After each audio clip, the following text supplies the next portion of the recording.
사랑하는 여러분, 성령님의 은혜가 지금 여러분 삶의 모든 순간에 임하길 축복합니다.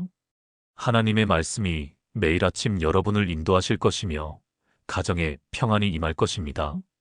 이제 주님께서 특별히 주신 말씀을 함께 받아보겠습니다. 통장 잔고를 확인하는 것이 두렵습니까? 이번 달 관리비는 어떻게 낼지 막막합니까? 자녀 학비, 부모님 병원비, 밀린 대출 이자. 기도해도 왜 응답이 없는 것 같습니까? 하나님께서 정말 나의 이런 절박한 상황을 아실까요? 새벽마다 무릎 꿇고 기도하지만 달라지는 게 없습니까? 오히려 상황은 더 악화되는 것만 같습니까? 하나님, 정말 제 기도를 들으시나요? 이런 질문을 하신 적 있으신가요? 여러분만 그런 게 아닙니다. 수많은 성도들이 지금 이 순간에도 같은 질문을 하고 있습니다. 재정적인 어려움 앞에서 우리는 너무나 무기력해집니다. 아무리 열심히 일해도 빚은 줄어들지 않고 예상치 못한 지출은 계속 생깁니다. 그럴 때마다 기도하지만 하늘은 침묵하는 것만 같습니다. 어떤 분은 이렇게 말씀하셨습니다. 목사님, 저는 11조도 빠짐없이 드렸고 헌금도 정성껏 드렸습니다. 그런데 왜 제 형편은 나아지지 않습니까? 그 마음 저도 압니다. 정말로 압니다.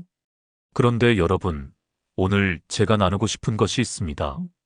하나님께서는 여러분의 기도를 듣고 계십니다. 단 한 번도 외면하신 적이 없습니다. 다만 우리가 어떻게 기도하느냐가 중요합니다. 성경에는 재정적 어려움 가운데 있는 사람들을 위한 놀라운 약속들이 가득합니다. 그리고 그 약속을 붙잡는 특별한 기도의 언어들이 있습니다. 오늘 저는 여러분과 함께 7가지 기도의 고백을 나누려고 합니다. 이것은 단순한 주문이 아닙니다. 성경적 근거가 확실한 하나님의 마음을 움직이는 믿음의 선언입니다. 수많은 성도들이 이 고백을 반복하며 실제로 기적을 경험했습니다. 빚에서 자유함을 얻고 막혔던 길이 열리고 예상치 못한 공급을 받았습니다. 여러분도 그런 기적을 경험하실 수 있습니다. 지금부터 함께 그 7가지 기도의 고백을 배워보시겠습니까? 이 말씀을 여러분의 기도 속에 끌어들여 보세요. 매일 아침, 매일 저녁 반복해서 고백해 보세요. 하나님께서 반드시 응답하실 것입니다. 재정적 어려움이 닥칠 때 우리가 가장 먼저 하는 일은 무엇입니까? 대출을 알아보거나 친척에게 연락하거나 부업을 찾아봅니다. 물론 이런 노력들이 잘못된 것은 아닙니다. 하지만 그 전에 반드시 먼저 해야 할 일이 있습니다. 바로 하나님을 의지한다는 고백입니다. 우리는 너무 쉽게 사람을 의지하고 방법을 의지하고 내 능력을 의지합니다. 하나님은 그 다음입니다. 모든 방법이 막혔을 때 그제야 하나님 앞에 무릎 꿇습니다. 그런데 성경은 정반대로 말씀하십니다. 먼저 하나님을 의지하라고 말씀하십니다. 시편 37편 5절은 이렇게 선포합니다. 내 길을 여호와께 맡기라. 그를 의지하면 그가 이루시고. 여기서 맡기라는 말은 히브리어로 골랄입니다. 이것은 짐을 완전히 내려놓는다는 뜻입니다. 반만 내려놓는 게 아니라 전부 다 내려놓는 것입니다. 그리고 의지하면이라는 말은 바타흐입니다. 이것은 안전하게 신뢰한다, 확신을 가지고 기댄다는 의미입니다. 당시 이스라엘 사람들은 이 표현을 성벽에 기댈 때 사용했습니다. 견고한 성벽에 온몸을 완전히 기대는 모습입니다. 하나님께서 원하시는 것이 바로 이것입니다. 여러분의 재정 문제를 하나님께 완전히 맡기고 온전히 의지하는 것입니다. 그럼 어떻게 이것을 실천할 수 있습니까? 매일 아침 눈을 뜰 때 이렇게 고백하십시오. 주님, 오늘 하루도 당신을 의지합니다. 나의 필요를 당신께 맡깁니다. 통장 잔고를 확인하기 전에 먼저 이 고백을 하십시오. 청구서를 볼 때마다 이 고백을 하십시오.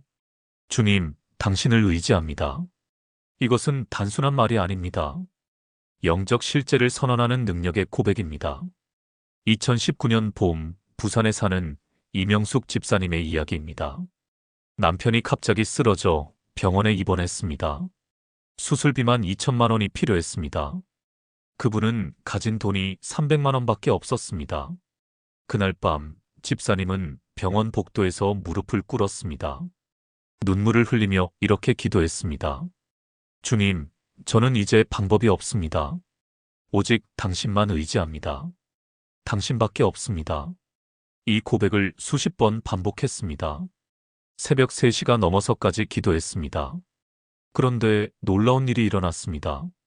다음 날 아침 교회 장로님께서 전화를 하셨습니다. 집사님, 어젯밤에 기도하다가 집사님 생각이 계속 나더라고요. 혹시 필요한 게 있습니까? 집사님이 상황을 설명하자 장로님은 이렇게 말씀하셨습니다. 제가 도와드리겠습니다. 걱정하지 마세요.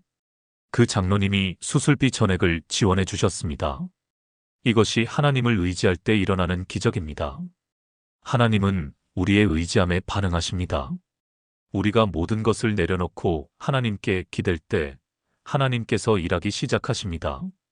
여러분도 오늘부터 이 고백을 시작하십시오. 주님, 당신을 의지합니다. 이것이 재정 기적의 첫 번째 열쇠입니다. 재정적 어려움 가운데 있을 때 우리는 무엇이 가장 두렵습니까? 부족함입니다. 내일은 어떻게 될지, 다음 달은 어떻게 살지 막막합니다. 내가 부족하면 어떡하지? 이 두려움이 우리를 짓누릅니다. 밤에 잠을 이루지 못하게 만듭니다. 그런데 성경은 이 두려움에 대한 완벽한 답을 주십니다. 시편 23편 1절입니다. 여호와는 나의 목자시니 내게 부족함이 없으리로다. 이 말씀을 한번 천천히 읽어보십시오. 여호와는 나의 목자시니, 여기서 목자라는 단어가 핵심입니다. 당시 이스라엘에서 목자는 단순히 양을 돌보는 사람이 아니었습니다. 목자는 양의 모든 필요를 책임지는 사람이었습니다. 먹이를 찾아주고 물을 찾아주고 위험에서 보호하고 길을 인도했습니다. 양은 아무것도 걱정하지 않아도 됩니다. 왜냐하면 목자가 모든 것을 책임지기 때문입니다. 하나님께서 바로 그런 목자라고 말씀하십니다. 내게 부족함이 없으리로다. 이것은 미래형입니다. 지금은 부족해 보여도 앞으로 부족함이 없을 것이라는 약속입니다. 왜냐하면 목자이신 하나님께서 책임지시기 때문입니다. 그런데 많은 성도들이 이 말씀을 잘못 이해합니다. 내게 부족함이 없다는 것이 지금 당장 모든 것이 풍족하다는 뜻이 아닙니다. 때로는 광야를 지나갈 수도 있습니다. 때로는 사망의 음침한 골짜기를 걸을 수도 있습니다. 하지만 그 과정 중에도 목자께서 함께 하시기에 부족함이 없다는 것입니다. 필요한 것을 정확한 때에 공급해 주신다는 약속입니다. 어떻게 이것을 우리 삶에 적용할 수 있습니까? 재정적 부족함이 느껴질 때마다 이렇게 고백하십시오. 주께서 나의 목자시니 내게 부족함이 없습니다. 청구서를 받았을 때 이 고백을 하십시오. 통장에 돈이 얼마 없을 때 이 고백을 하십시오. 이것은 현실을 부정하는 것이 아닙니다. 더 큰 현실을 선포하는 것입니다. 하나님께서 나의 목자라는 영적 현실 말입니다. 2021년 여름 대구에 사는 박진희 권사님의 간증입니다. 코로나로 인해 남편의 사업이 무너졌습니다. 직원들 월급도 주지 못하는 상황이었습니다. 집세도 석 달째 밀렸습니다. 권사님은 매일 새벽 5시에 일어나 이 고백을 반복했습니다. 주께서 나의 목자시니 내게 부족함이 없습니다. 현실은 부족함 투성이었지만 믿음으로 고백했습니다. 하루에 100번도 넘게 고백했습니다. 그렇게 3개월이 지났을 때였습니다. 남편에게 예상치 못한 일이 생겼습니다. 10년 전에 투자했던 작은 땅이 개발 지역으로 편입되면서 보상금을 받게 된 것입니다. 그 금액이 정확히 밀린 빚과 당분간 생활할 수 있는 액수였습니다. 권사님은 눈물을 흘리며 고백했습니다. 정말로 주님이 나의 목자십니다. 정말로 부족함이 없습니다. 여러분, 이것이 하나님의 방식입니다. 우리 눈에는 막막해 보이지만 하나님께는 이미 준비된 공급의 통로가 있습니다. 목자는 양이 어디로 가야 풀이 있는지 이미 알고 계십니다. 우리는 단지 그분을 신뢰하며 따라가기만 하면 됩니다. 오늘부터 이 고백을 시작하십시오. 주께서 나의 목자시니 내게 부족함이 없습니다. 이것이 두 번째 기적의 열쇠입니다. 우리가 재정적 위기에 처했을 때 가장 먼저 찾는 것은 무엇입니까? 사람의 이름입니다. 누가 나를 도와줄 수 있을까? 영향력 있는 사람, 돈 많은 사람, 권력 있는 사람의 이름을 떠올립니다.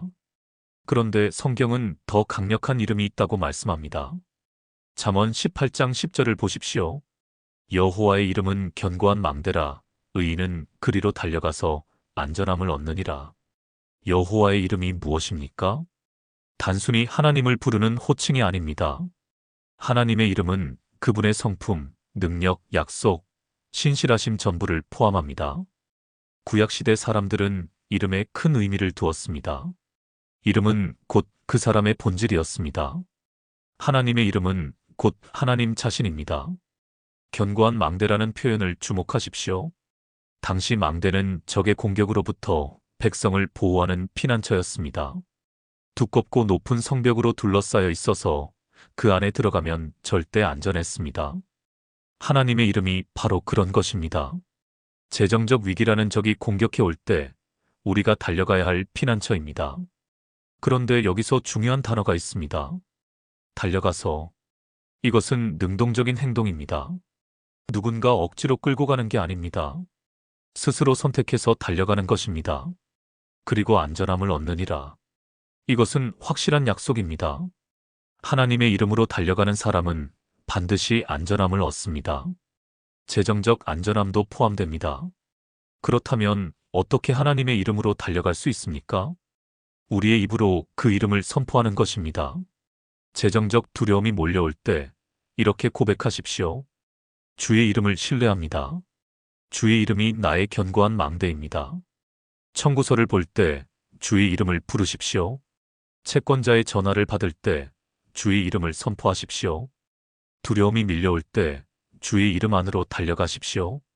2020년 가을, 인천에 사는 최영미 집사님의 이야기입니다.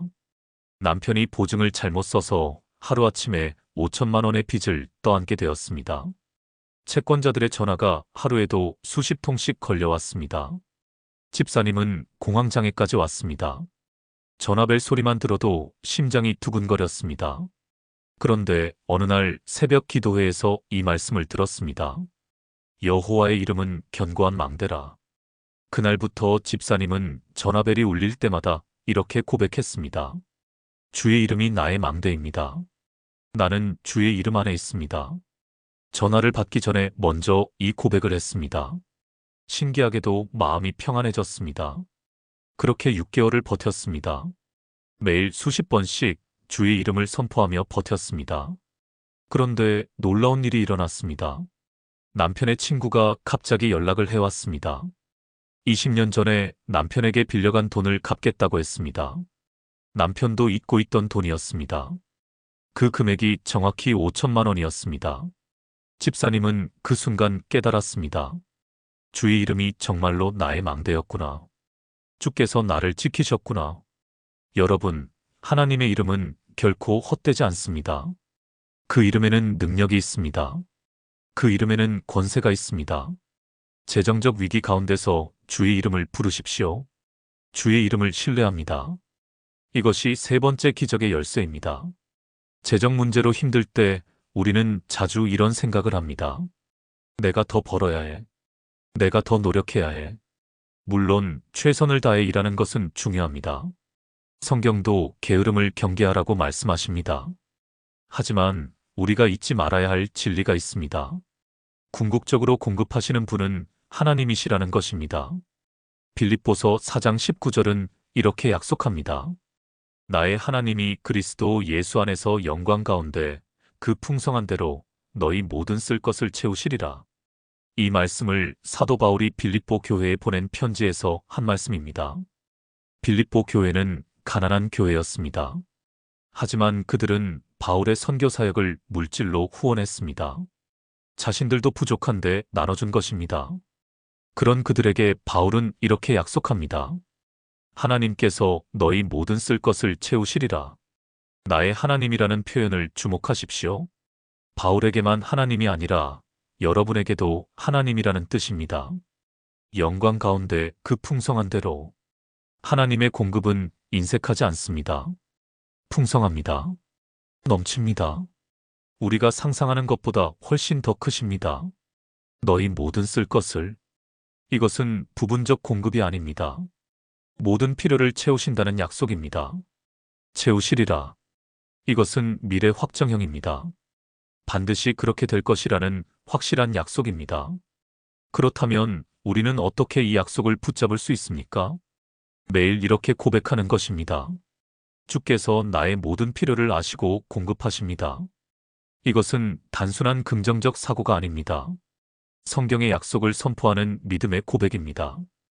필요가 생길 때마다 이 고백을 하십시오. 주께서 공급하십니다. 2022년 봄, 광주에 사는 김미선 권사님의 간증입니다.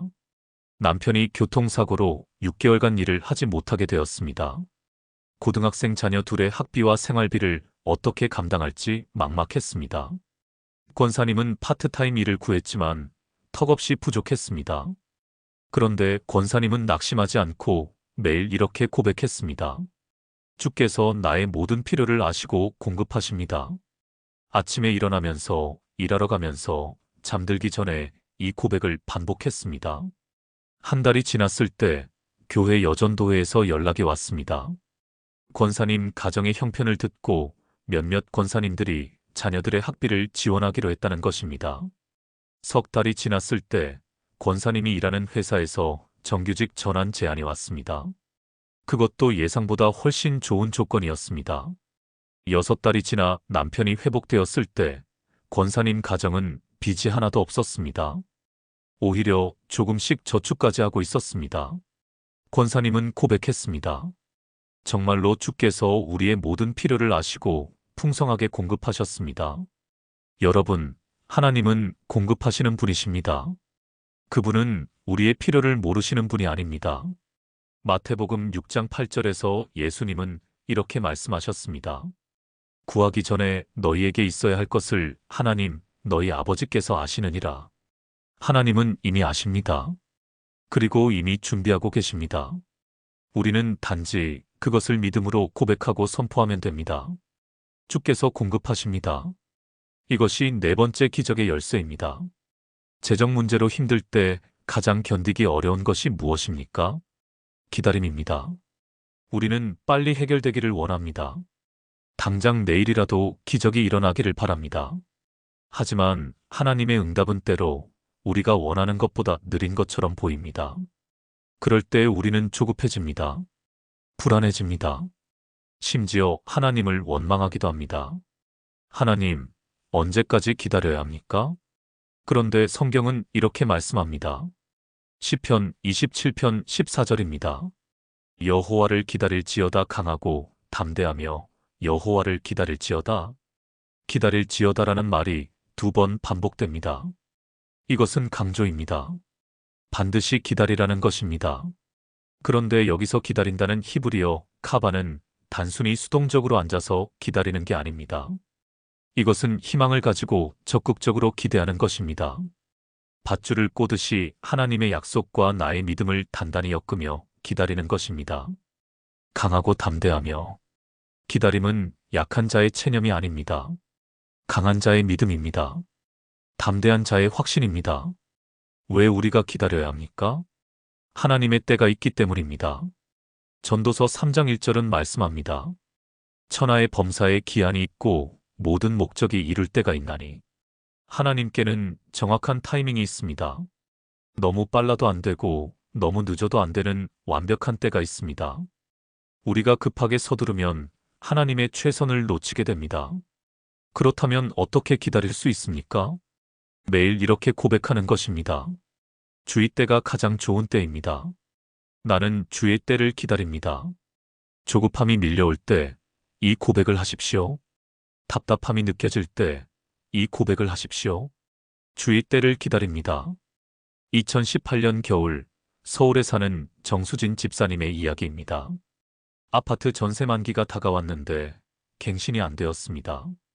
새 집을 구해야 하는데 전세금이 6천만 원이나 올랐습니다. 도저히 감당할 수 없는 금액이었습니다. 집사님은 매일 집을 알아보러 다녔습니다. 하지만 적당한 집이 나오지 않았습니다. 한 달이 남았을 때 집사님은 거의 포기 상태였습니다. 그런데 새벽 기도회에서 이 말씀을 들었습니다. 여호와를 기다릴지어다. 집사님은 그날부터 집 알아보는 것을 멈췄습니다. 대신 매일 이렇게 기도했습니다. 주님, 주의 때가 가장 좋은 때입니다. 나는 주의 때를 기다립니다. 2주일이 지났을 때 같은 교회 다니는 권사님께서 연락을 주셨습니다. 자기 친척이 급하게 이사를 가야 하는데 전세 세입자를 급히 구한다는 것입니다. 위치도 좋고 조건도 좋은데 전세금도 원래 살던 곳과 비슷했습니다. 그것도 이사 날짜가 정확히 집사님 전세 만기일과 맞아떨어졌습니다. 집사님은 눈물을 흘리며 고백했습니다. 정말로 주의 때가 가장 완벽한 때였습니다. 여러분, 하나님의 타이밍은 절대로 늦지 않습니다. 우리 눈에는 늦어 보여도 하나님의 시간표로는 정확한 때입니다. 그 때를 믿고 기다리는 것이 믿음입니다. 조급하게 서두르지 마십시오. 불안해하지 마십시오. 주의 때를 기다립니다. 이 고백을 붙드십시오. 이것이 5번째 기적의 열쇠입니다. 재정적으로 어려울 때 감사하는 것이 가능합니까? 통장에 돈이 없는데 어떻게 감사합니까? 청구서가 쌓여 있는데 어떻게 감사합니까? 많은 분들이 이렇게 생각합니다. 상황이 좋아지면 감사하겠습니다. 그런데 성경은 정반대로 말씀합니다. 데살로니가전서 5장 18절입니다. 범사에 감사하라. 이것이 그리스도 예수 안에서 너희를 향하신 하나님의 뜻이니라. 범사에라는 말을 주목하십시오. 좋은 일만 감사하라는 게 아닙니다. 모든 일, 어려운 일, 힘든 일까지도 감사하라는 것입니다. 이게 말이 됩니까? 어떻게 어려운 상황에서 감사할 수 있습니까? 여기서 우리가 이해해야 할 것이 있습니다. 감사는 상황에 대한 반응이 아니라 하나님의 성품에 대한 반응입니다. 상황이 좋아서 감사하는 게 아니라 하나님이 선하시기 때문에 감사하는 것입니다. 상황은 나쁠 수 있지만 하나님은 여전히 선하십니다. 상황은 어려울 수 있지만 하나님은 여전히 신실하십니다. 그 하나님을 바라보며 감사하는 것입니다. 그런데 여기서 놀라운 영적 원리가 있습니다. 감사는 기적을 여는 열쇠입니다. 불평은 하나님의 손을 묶지만 감사는 하나님의 손을 여십니다. 시편 50편 23절을 보십시오. 감사로 제사를 드리는 자가 나를 영화롭게 하나니 그의 행위를 옳게 하는 자에게 내가 하나님의 구원을 보이리라. 감사하는 자에게 하나님의 구원을 보여주신다고 약속하십니다. 그렇다면 어떻게 재정적 어려움 가운데서 감사할 수 있습니까? 이렇게 고백하는 것입니다. 주님, 지금은 어렵지만 주께서 선하신 것을 감사합니다. 주께서 신실하신 것을 감사합니다. 주께서 나를 결코 버리지 않으실 것을 감사합니다. 상황이 아니라 하나님을 보며 감사하십시오. 문제가 아니라 약속을 보며 감사하십시오. 주께 감사합니다. 이 고백을 매일 하십시오. 2023년 봄 전주에 사는 한영의 권사님의 간증입니다. 남편의 사업이 부도가 났습니다. 집도 팔고 차도 팔았습니다. 작은 월세방으로 이사를 갔습니다. 권사님은 눈물이 날 때마다 이렇게 기도했습니다. 주님, 집은 없어졌지만 주께서 나의 피난처 되심을 감사합니다.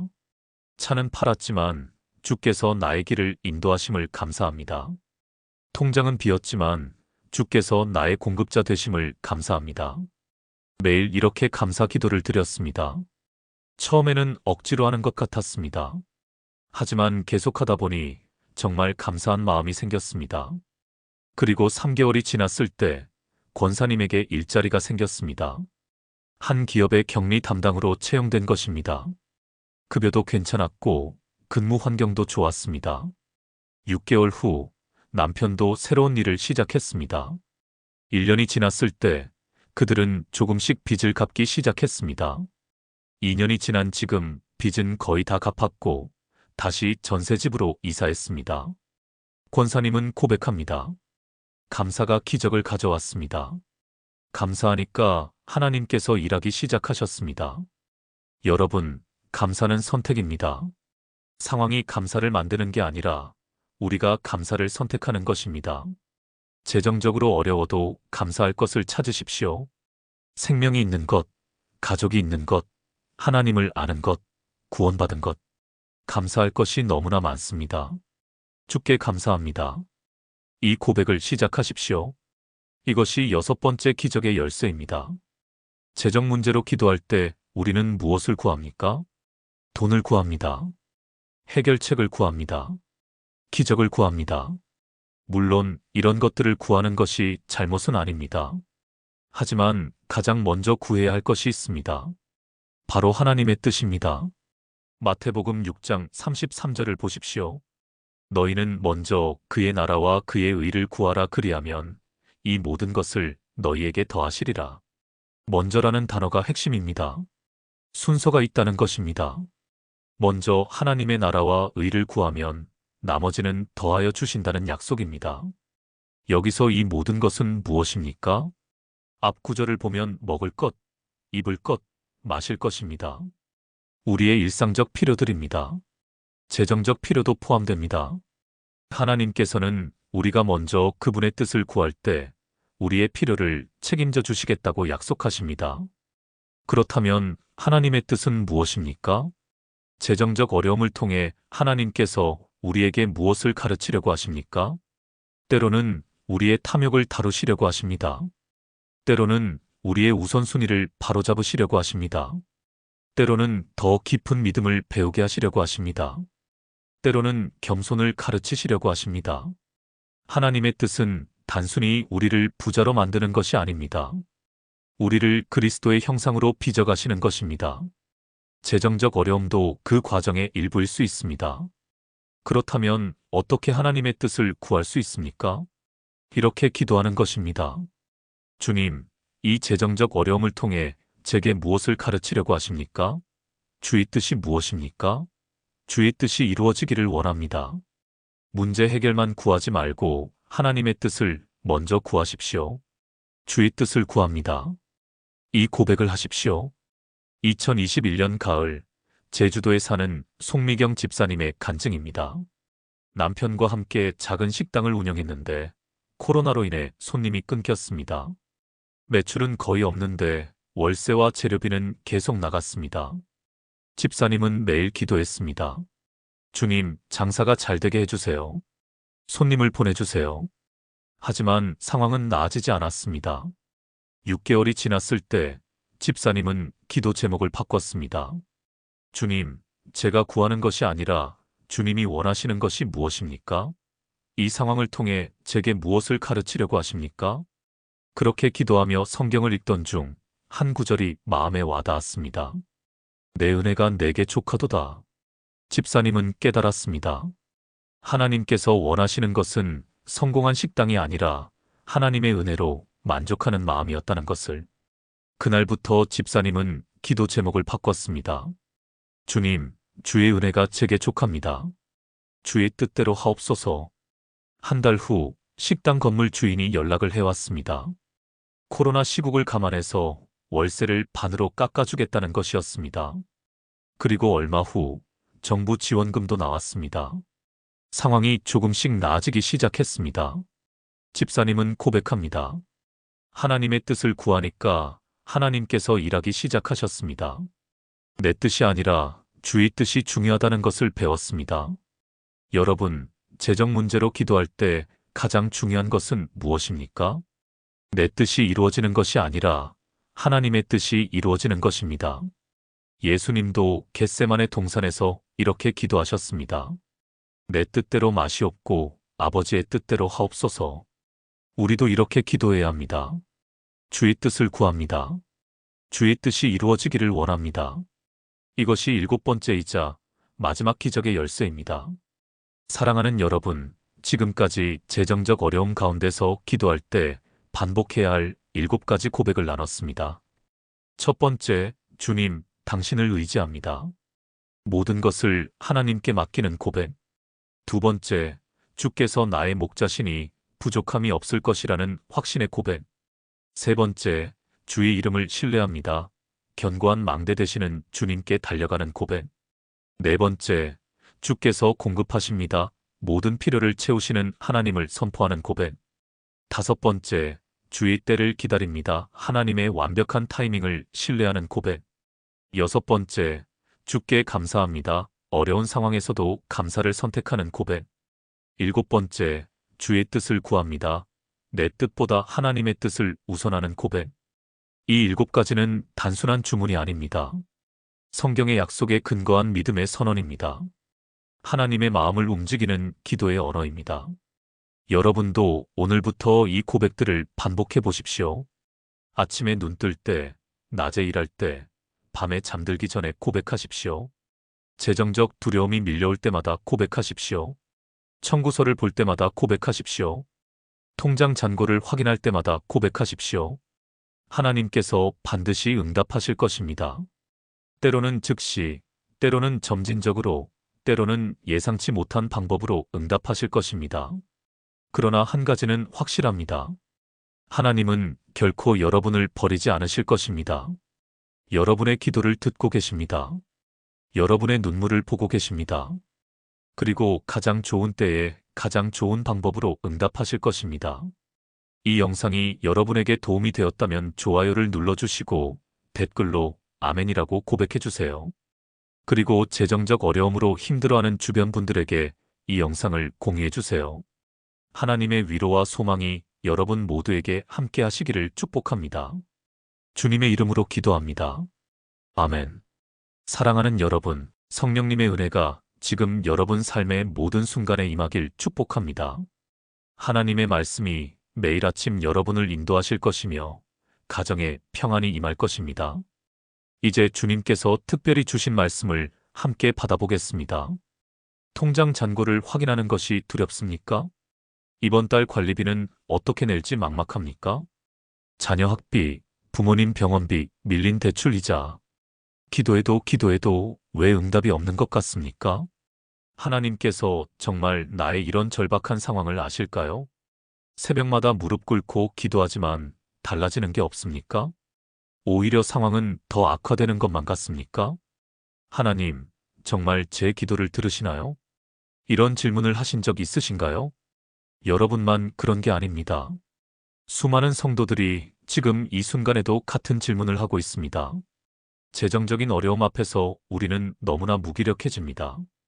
아무리 열심히 일해도 빚은 줄어들지 않고 예상치 못한 지출은 계속 생깁니다. 그럴 때마다 기도하지만 하늘은 침묵하는 것만 같습니다. 어떤 분은 이렇게 말씀하셨습니다. 목사님, 저는 11조도 빠짐없이 드렸고 헌금도 정성껏 드렸습니다. 그런데 왜 제 형편은 나아지지 않습니까? 그 마음 저도 압니다. 정말로 압니다. 그런데 여러분, 오늘 제가 나누고 싶은 것이 있습니다. 하나님께서는 여러분의 기도를 듣고 계십니다. 단 한 번도 외면하신 적이 없습니다.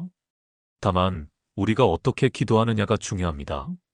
성경에는 재정적 어려움 가운데 있는 사람들을 위한 놀라운 약속들이 가득합니다. 그리고 그 약속을 붙잡는 특별한 기도의 언어들이 있습니다. 오늘 저는 여러분과 함께 7가지 기도의 고백을 나누려고 합니다. 이것은 단순한 주문이 아닙니다. 성경적 근거가 확실한 하나님의 마음을 움직이는 믿음의 선언입니다. 수많은 성도들이 이 고백을 반복하며 실제로 기적을 경험했습니다. 빚에서 자유함을 얻고 막혔던 길이 열리고 예상치 못한 공급을 받았습니다. 여러분도 그런 기적을 경험하실 수 있습니다. 지금부터 함께 그 7가지 기도의 고백을 배워보시겠습니까? 이 말씀을 여러분의 기도 속에 끌어들여 보세요. 매일 아침, 매일 저녁 반복해서 고백해 보세요. 하나님께서 반드시 응답하실 것입니다. 재정적 어려움이 닥칠 때 우리가 가장 먼저 하는 일은 무엇입니까? 대출을 알아보거나 친척에게 연락하거나 부업을 찾아봅니다. 물론 이런 노력들이 잘못된 것은 아닙니다. 하지만 그 전에 반드시 먼저 해야 할 일이 있습니다. 바로 하나님을 의지한다는 고백입니다. 우리는 너무 쉽게 사람을 의지하고 방법을 의지하고 내 능력을 의지합니다. 하나님은 그 다음입니다. 모든 방법이 막혔을 때 그제야 하나님 앞에 무릎 꿇습니다. 그런데 성경은 정반대로 말씀하십니다. 먼저 하나님을 의지하라고 말씀하십니다. 시편 37편 5절은 이렇게 선포합니다. 내 길을 여호와께 맡기라. 그를 의지하면 그가 이루시고. 여기서 맡기라는 말은 히브리어로 골랄입니다. 이것은 짐을 완전히 내려놓는다는 뜻입니다. 반만 내려놓는 게 아니라 전부 다 내려놓는 것입니다. 그리고 의지하면이라는 말은 바타흐입니다. 이것은 안전하게 신뢰한다, 확신을 가지고 기댄다는 의미입니다. 당시 이스라엘 사람들은 이 표현을 성벽에 기댈 때 사용했습니다. 견고한 성벽에 온몸을 완전히 기대는 모습입니다. 하나님께서 원하시는 것이 바로 이것입니다. 여러분의 재정 문제를 하나님께 완전히 맡기고 온전히 의지하는 것입니다. 그럼 어떻게 이것을 실천할 수 있습니까? 매일 아침 눈을 뜰 때 이렇게 고백하십시오. 주님, 오늘 하루도 당신을 의지합니다. 나의 필요를 당신께 맡깁니다. 통장 잔고를 확인하기 전에 먼저 이 고백을 하십시오. 청구서를 볼 때마다 이 고백을 하십시오. 주님, 당신을 의지합니다. 이것은 단순한 말이 아닙니다. 영적 실제를 선언하는 능력의 고백입니다. 2019년 봄, 부산에 사는 이명숙 집사님의 이야기입니다. 남편이 갑자기 쓰러져 병원에 입원했습니다. 수술비만 2천만 원이 필요했습니다. 그분은 가진 돈이 300만 원밖에 없었습니다. 그날 밤, 집사님은 병원 복도에서 무릎을 꿇었습니다. 눈물을 흘리며 이렇게 기도했습니다. 주님, 저는 이제 방법이 없습니다. 오직 당신만 의지합니다. 당신밖에 없습니다. 이 고백을 수십 번 반복했습니다. 새벽 3시가 넘어서까지 기도했습니다. 그런데 놀라운 일이 일어났습니다. 다음 날 아침 교회 장로님께서 전화를 하셨습니다. 집사님, 어젯밤에 기도하다가 집사님 생각이 계속 나더라고요. 혹시 필요한 게 있습니까? 집사님이 상황을 설명하자 장로님은 이렇게 말씀하셨습니다. 제가 도와드리겠습니다. 걱정하지 마세요. 그 장로님이 수술비 전액을 지원해 주셨습니다. 이것이 하나님을 의지할 때 일어나는 기적입니다. 하나님은 우리의 의지함에 반응하십니다. 우리가 모든 것을 내려놓고 하나님께 기댈 때 하나님께서 일하기 시작하십니다. 여러분도 오늘부터 이 고백을 시작하십시오. 주님, 당신을 의지합니다. 이것이 재정 기적의 첫 번째 열쇠입니다. 재정적 어려움 가운데 있을 때 우리는 무엇이 가장 두렵습니까? 부족함입니다. 내일은 어떻게 될지, 다음 달은 어떻게 살지 막막합니다. 내가 부족하면 어떡하지? 이 두려움이 우리를 짓누릅니다. 밤에 잠을 이루지 못하게 만듭니다. 그런데 성경은 이 두려움에 대한 완벽한 답을 주십니다. 시편 23편 1절입니다. 여호와는 나의 목자시니 내게 부족함이 없으리로다. 이 말씀을 한번 천천히 읽어보십시오. 여호와는 나의 목자시니. 여기서 목자라는 단어가 핵심입니다. 당시 이스라엘에서 목자는 단순히 양을 돌보는 사람이 아니었습니다. 목자는 양의 모든 필요를 책임지는 사람이었습니다. 먹이를 찾아주고 물을 찾아주고 위험에서 보호하고 길을 인도했습니다. 양은 아무것도 걱정하지 않아도 됩니다.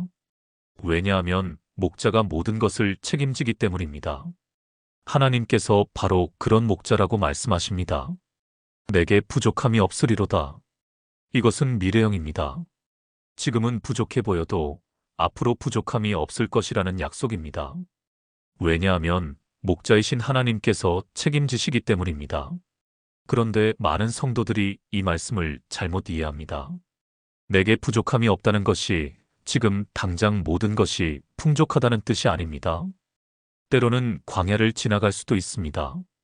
때로는 사망의 음침한 골짜기를 걸을 수도 있습니다. 하지만 그 과정 중에도 목자께서 함께 하시기에 부족함이 없다는 것입니다. 필요한 것을 정확한 때에 공급해 주신다는 약속입니다. 어떻게 이것을 우리 삶에 적용할 수 있습니까? 재정적 부족함이 느껴질 때마다 이렇게 고백하십시오. 주께서 나의 목자시니 내게 부족함이 없습니다. 청구서를 받았을 때 이 고백을 하십시오. 통장에 돈이 얼마 없을 때 이 고백을 하십시오. 이것은 현실을 부정하는 것이 아닙니다. 더 큰 현실을 선포하는 것입니다. 하나님께서 나의 목자라는 영적 현실 말입니다. 2021년 여름 대구에 사는 박진희 권사님의 간증입니다. 코로나로 인해 남편의 사업이 무너졌습니다. 직원들 월급도 주지 못하는 상황이었습니다. 집세도 석 달째 밀렸습니다. 권사님은 매일 새벽 5시에 일어나 이 고백을 반복했습니다. 주께서 나의 목자시니 내게 부족함이 없습니다. 현실은 부족함 투성이었지만 믿음으로 고백했습니다. 하루에 100번도 넘게 고백했습니다. 그렇게 3개월이 지났을 때였습니다. 남편에게 예상치 못한 일이 생겼습니다. 10년 전에 투자했던 작은 땅이 개발 지역으로 편입되면서 보상금을 받게 된 것입니다. 그 금액이 정확히 밀린 빚과 당분간 생활할 수 있는 액수였습니다. 권사님은 눈물을 흘리며 고백했습니다. 정말로 주님이 나의 목자십니다. 정말로 부족함이 없습니다. 여러분, 이것이 하나님의 방식입니다. 우리 눈에는 막막해 보이지만 하나님께는 이미 준비된 공급의 통로가 있습니다. 목자는 양이 어디로 가야 풀이 있는지 이미 알고 계십니다. 우리는 단지 그분을 신뢰하며 따라가기만 하면 됩니다. 오늘부터 이 고백을 시작하십시오. 주께서 나의 목자시니 내게 부족함이 없습니다. 이것이 두 번째 기적의 열쇠입니다. 우리가 재정적 위기에 처했을 때 가장 먼저 찾는 것은 무엇입니까? 사람의 이름입니다. 누가 나를 도와줄 수 있을까? 영향력 있는 사람, 돈 많은 사람, 권력 있는 사람의 이름을 떠올립니다. 그런데 성경은 더 강력한 이름이 있다고 말씀합니다. 잠언 18장 10절을 보십시오. 여호와의 이름은 견고한 망대라. 의인은 그리로 달려가서 안전함을 얻느니라. 여호와의 이름이 무엇입니까? 단순히 하나님을 부르는 호칭이 아닙니다. 하나님의 이름은 그분의 성품, 능력, 약속, 신실하심 전부를 포함합니다. 구약시대 사람들은 이름에 큰 의미를 두었습니다. 이름은 곧 그 사람의 본질이었습니다. 하나님의 이름은 곧 하나님 자신입니다. 견고한 망대라는 표현을 주목하십시오. 당시 망대는 적의 공격으로부터 백성을 보호하는 피난처였습니다. 두껍고 높은 성벽으로 둘러싸여 있어서 그 안에 들어가면 절대 안전했습니다. 하나님의 이름이 바로 그런 것입니다. 재정적 위기라는 적이 공격해 올 때 우리가 달려가야 할 피난처입니다. 그런데 여기서 중요한 단어가 있습니다. 달려가서. 이것은 능동적인 행동입니다. 누군가 억지로 끌고 가는 게 아닙니다. 스스로 선택해서 달려가는 것입니다. 그리고 안전함을 얻느니라.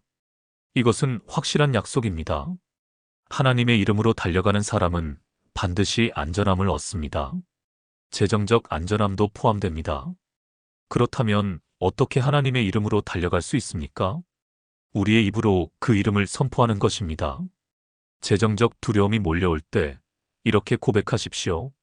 주의 이름을 신뢰합니다. 주의 이름이 나의 견고한 망대입니다. 청구서를 볼 때 주의 이름을 부르십시오. 채권자의 전화를 받을 때 주의 이름을 선포하십시오. 두려움이 밀려올 때 주의 이름 안으로 달려가십시오. 2020년 가을 인천에 사는 최영미 집사님의 이야기입니다. 남편이 보증을 잘못 써서 하루아침에 5천만 원의 빚을 떠안게 되었습니다. 채권자들의 전화가 하루에도 수십 통씩 걸려왔습니다. 집사님은 공황장애까지 왔습니다. 전화벨 소리만 들어도 심장이 두근거렸습니다. 그런데 어느 날 새벽 기도회에서 이 말씀을 들었습니다. 여호와의 이름은 견고한 망대라. 그날부터 집사님은 전화벨이 울릴 때마다 이렇게 고백했습니다. 주의 이름이 나의 망대입니다. 나는 주의 이름 안에 있습니다. 전화를 받기 전에 먼저 이 고백을 했습니다. 신기하게도 마음이 평안해졌습니다. 그렇게 6개월을 버텼습니다. 매일 수십 번씩 주의 이름을 선포하며 버텼습니다. 그런데 놀라운 일이 일어났습니다. 남편의 친구가 갑자기 연락을 해왔습니다. 20년 전에 남편에게 빌려간 돈을 갚겠다고 했습니다. 남편도 잊고 있던 돈이었습니다. 그 금액이 정확히 5천만 원이었습니다. 집사님은 그 순간 깨달았습니다. 주의 이름이 정말로 나의 망대였구나. 주께서 나를 지키셨구나. 여러분, 하나님의 이름은 결코 헛되지 않습니다. 그 이름에는 능력이 있습니다. 그 이름에는 권세가 있습니다. 재정적 위기 가운데서 주의 이름을 부르십시오. 주의 이름을 신뢰합니다. 이것이 세 번째 기적의 열쇠입니다. 재정 문제로 힘들 때 우리는 자주 이런 생각을 합니다. 내가 더 벌어야 해. 내가 더 노력해야 해. 물론 최선을 다해 일하는 것은 중요합니다. 성경도 게으름을 경계하라고 말씀하십니다. 하지만 우리가 잊지 말아야 할 진리가 있습니다. 궁극적으로 공급하시는 분은 하나님이시라는 것입니다. 빌립보서 4장 19절은 이렇게 약속합니다. 나의 하나님이 그리스도 예수 안에서 영광 가운데 그 풍성한 대로 너희 모든 쓸 것을 채우시리라. 이 말씀을 사도 바울이 빌립보 교회에 보낸 편지에서 한 말씀입니다. 빌립보 교회는 가난한 교회였습니다. 하지만 그들은 바울의 선교 사역을 물질로 후원했습니다. 자신들도 부족한데 나눠준 것입니다. 그런 그들에게 바울은 이렇게 약속합니다. 하나님께서 너희 모든 쓸 것을 채우시리라. 나의 하나님이라는 표현을 주목하십시오. 바울에게만 하나님이 아니라 여러분에게도 하나님이라는 뜻입니다. 영광 가운데 그 풍성한 대로 하나님의 공급은 인색하지 않습니다. 풍성합니다. 넘칩니다.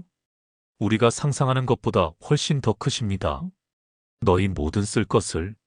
이것은 부분적 공급이 아닙니다. 모든 필요를 채우신다는 약속입니다. 채우시리라. 이것은 미래 확정형입니다. 반드시 그렇게 될 것이라는 확실한 약속입니다. 그렇다면 우리는 어떻게 이 약속을 붙잡을 수 있습니까? 매일 이렇게 고백하는 것입니다. 주께서 나의 모든 필요를 아시고 공급하십니다. 이것은 단순한 긍정적 사고가 아닙니다.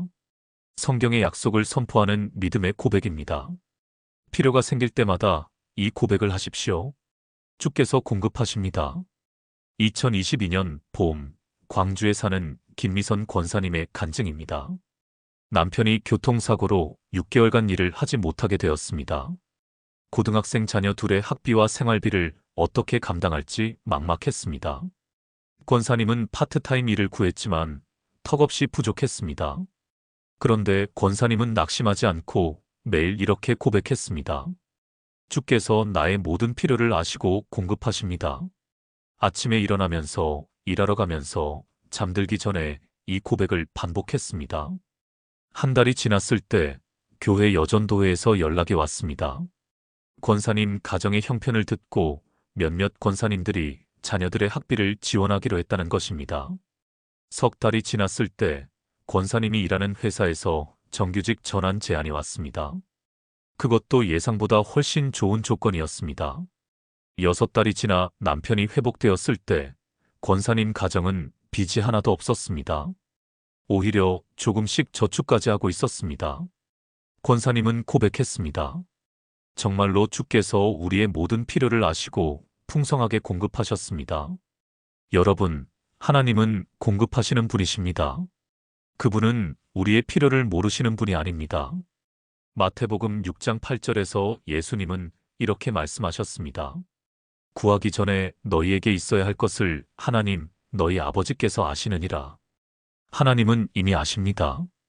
그리고 이미 준비하고 계십니다. 우리는 단지 그것을 믿음으로 고백하고 선포하면 됩니다. 주께서 공급하십니다. 이것이 네 번째 기적의 열쇠입니다. 재정 문제로 힘들 때 가장 견디기 어려운 것이 무엇입니까? 기다림입니다. 우리는 빨리 해결되기를 원합니다. 당장 내일이라도 기적이 일어나기를 바랍니다. 하지만 하나님의 응답은 때로 우리가 원하는 것보다 느린 것처럼 보입니다. 그럴 때 우리는 조급해집니다. 불안해집니다. 심지어 하나님을 원망하기도 합니다. 하나님, 언제까지 기다려야 합니까? 그런데 성경은 이렇게 말씀합니다. 시편 27편 14절입니다. 여호와를 기다릴지어다 강하고 담대하며 여호와를 기다릴지어다. 기다릴지어다라는 말이 2번 반복됩니다. 이것은 강조입니다. 반드시 기다리라는 것입니다. 그런데 여기서 기다린다는 히브리어 카바는 단순히 수동적으로 앉아서 기다리는 게 아닙니다. 이것은 희망을 가지고 적극적으로 기대하는 것입니다. 밧줄을 꼬듯이 하나님의 약속과 나의 믿음을 단단히 엮으며 기다리는 것입니다. 강하고 담대하며. 기다림은 약한 자의 체념이 아닙니다. 강한 자의 믿음입니다. 담대한 자의 확신입니다. 왜 우리가 기다려야 합니까? 하나님의 때가 있기 때문입니다. 전도서 3장 1절은 말씀합니다. 천하의 범사에 기한이 있고 모든 목적이 이룰 때가 있나니. 하나님께는 정확한 타이밍이 있습니다. 너무 빨라도 안 되고 너무 늦어도 안 되는 완벽한 때가 있습니다. 우리가 급하게 서두르면 하나님의 최선을 놓치게 됩니다. 그렇다면 어떻게 기다릴 수 있습니까? 매일 이렇게 고백하는 것입니다. 주의 때가 가장 좋은 때입니다. 나는 주의 때를 기다립니다. 조급함이 밀려올 때 이 고백을 하십시오. 답답함이 느껴질 때 이 고백을 하십시오. 주의 때를 기다립니다. 2018년 겨울 서울에 사는 정수진 집사님의 이야기입니다. 아파트 전세 만기가 다가왔는데 갱신이 안 되었습니다. 새 집을 구해야 하는데 전세금이 6천만 원이나 올랐습니다. 도저히 감당할 수 없는 금액이었습니다. 집사님은 매일 집을 알아보러 다녔습니다. 하지만 적당한 집이 나오지 않았습니다. 한 달이 남았을 때 집사님은 거의 포기 상태였습니다. 그런데 새벽 기도회에서 이 말씀을 들었습니다. 여호와를 기다릴지어다. 집사님은 그날부터 집 알아보는 것을 멈췄습니다. 대신 매일 이렇게 기도했습니다. 주님, 주의 때가 가장 좋은 때입니다. 나는 주의 때를 기다립니다. 2주일이 지났을 때 같은 교회 다니는 권사님께서 연락을 주셨습니다. 자기 친척이 급하게 이사를 가야 하는데 전세 세입자를 급히 구한다는 것입니다. 위치도 좋고 조건도 좋은데 전세금도 원래 살던 곳과 비슷했습니다. 그것도 이사 날짜가 정확히 집사님 전세 만기일과 맞아떨어졌습니다. 집사님은 눈물을 흘리며 고백했습니다. 정말로 주의 때가 가장 완벽한 때였습니다. 여러분, 하나님의 타이밍은 절대로 늦지 않습니다. 우리 눈에는 늦어 보여도 하나님의 시간표로는 정확한 때입니다. 그 때를 믿고 기다리는 것이 믿음입니다. 조급하게 서두르지 마십시오. 불안해하지 마십시오. 주의 때를 기다립니다. 이 고백을 붙드십시오. 이것이 5번째 기적의 열쇠입니다. 재정적으로 어려울 때 감사하는 것이 가능합니까? 통장에 돈이 없는데 어떻게 감사합니까? 청구서가 쌓여 있는데 어떻게 감사합니까? 많은 분들이 이렇게 생각합니다. 상황이 좋아지면 감사하겠습니다. 그런데 성경은 정반대로 말씀합니다. 데살로니가전서 5장 18절입니다. 범사에 감사하라. 이것이 그리스도 예수 안에서 너희를 향하신 하나님의 뜻이니라. 범사에라는 말을 주목하십시오.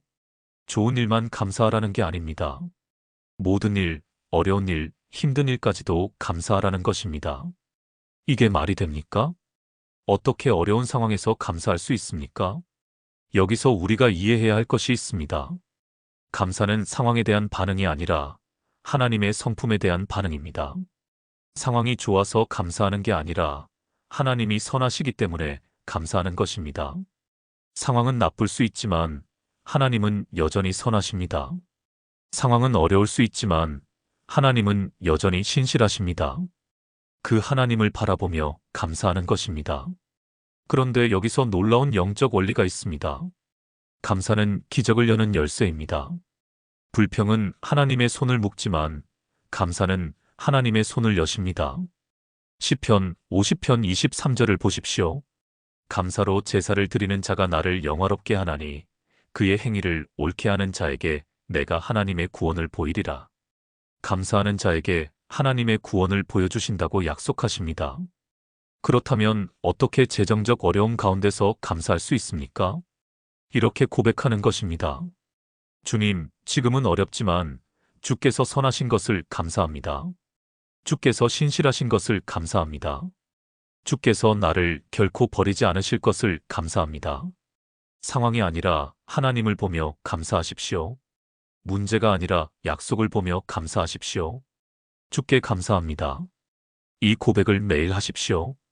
2023년 봄, 전주에 사는 한영의 권사님의 간증입니다. 남편의 사업이 부도가 났습니다. 집도 팔고 차도 팔았습니다. 작은 월세방으로 이사를 갔습니다. 권사님은 눈물이 날 때마다 이렇게 기도했습니다. 주님, 집은 없어졌지만 주께서 나의 피난처 되심을 감사합니다. 차는 팔았지만 주께서 나의 길을 인도하심을 감사합니다. 통장은 비었지만 주께서 나의 공급자 되심을 감사합니다. 매일 이렇게 감사 기도를 드렸습니다. 처음에는 억지로 하는 것 같았습니다. 하지만 계속하다 보니 정말 감사한 마음이 생겼습니다. 그리고 3개월이 지났을 때 권사님에게 일자리가 생겼습니다. 한 기업의 격리 담당으로 채용된 것입니다. 급여도 괜찮았고 근무 환경도 좋았습니다. 6개월 후 남편도 새로운 일을 시작했습니다. 1년이 지났을 때 그들은 조금씩 빚을 갚기 시작했습니다. 2년이 지난 지금 빚은 거의 다 갚았고 다시 전세집으로 이사했습니다. 권사님은 고백합니다. 감사가 기적을 가져왔습니다. 감사하니까 하나님께서 일하기 시작하셨습니다. 여러분, 감사는 선택입니다. 상황이 감사를 만드는 게 아니라 우리가 감사를 선택하는 것입니다. 재정적으로 어려워도 감사할 것을 찾으십시오. 생명이 있는 것, 가족이 있는 것, 하나님을 아는 것, 구원받은 것. 감사할 것이 너무나 많습니다. 주께 감사합니다. 이 고백을 시작하십시오. 이것이 6번째 기적의 열쇠입니다. 재정 문제로 기도할 때 우리는 무엇을 구합니까? 돈을 구합니다.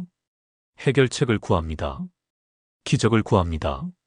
물론 이런 것들을 구하는 것이 잘못은 아닙니다. 하지만 가장 먼저 구해야 할 것이 있습니다. 바로 하나님의 뜻입니다.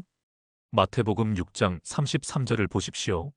너희는 먼저 그의 나라와 그의 의를 구하라 그리하면 이 모든 것을 너희에게 더하시리라. 먼저라는 단어가 핵심입니다. 순서가 있다는 것입니다. 먼저 하나님의 나라와 의를 구하면 나머지는 더하여 주신다는 약속입니다. 여기서 이 모든 것은 무엇입니까? 앞 구절을 보면 먹을 것, 입을 것, 마실 것입니다. 우리의 일상적 필요들입니다.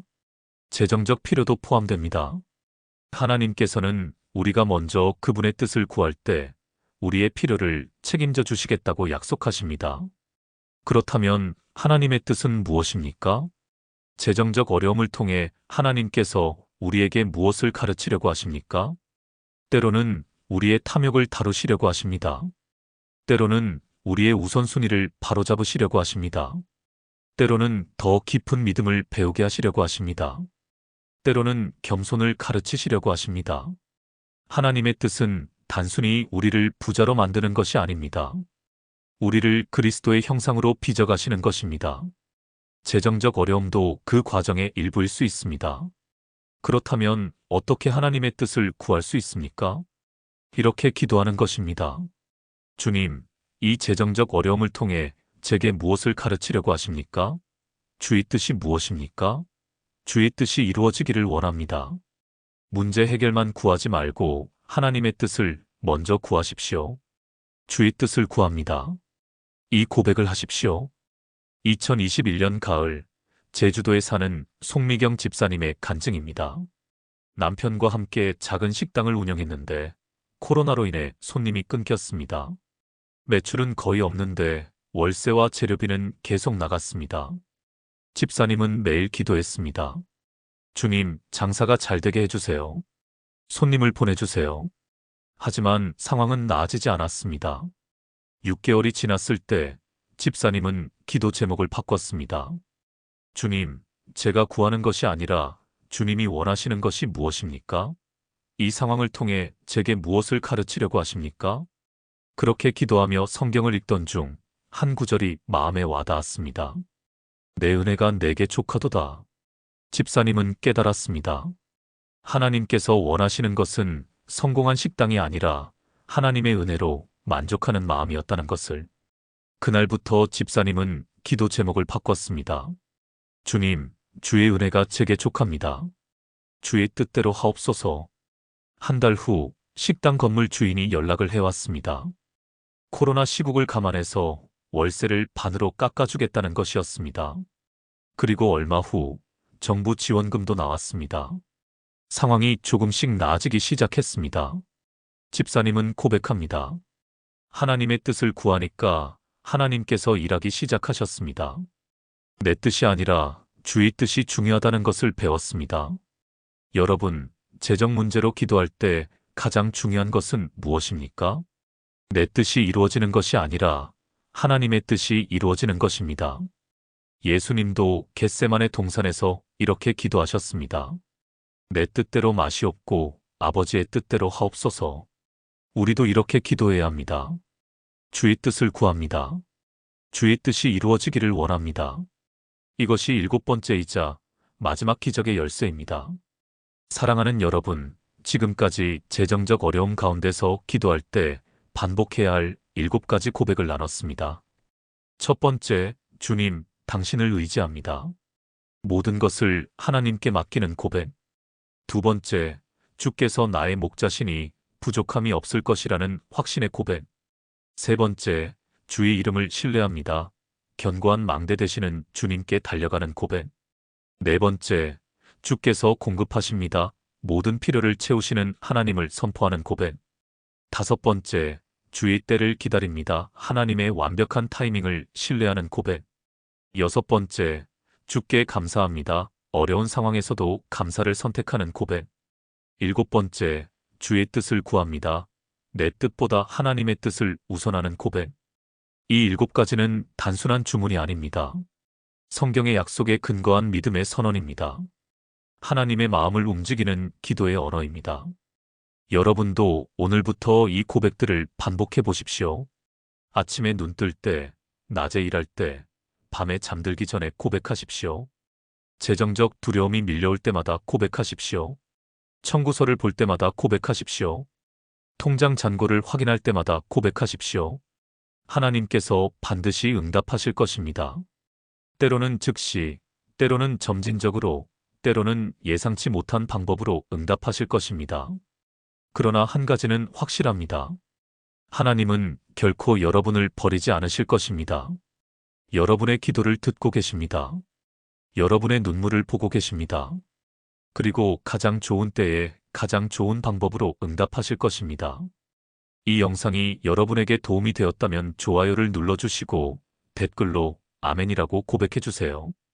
그리고 재정적 어려움으로 힘들어하는 주변 분들에게 이 영상을 공유해주세요. 하나님의 위로와 소망이 여러분 모두에게 함께 하시기를 축복합니다.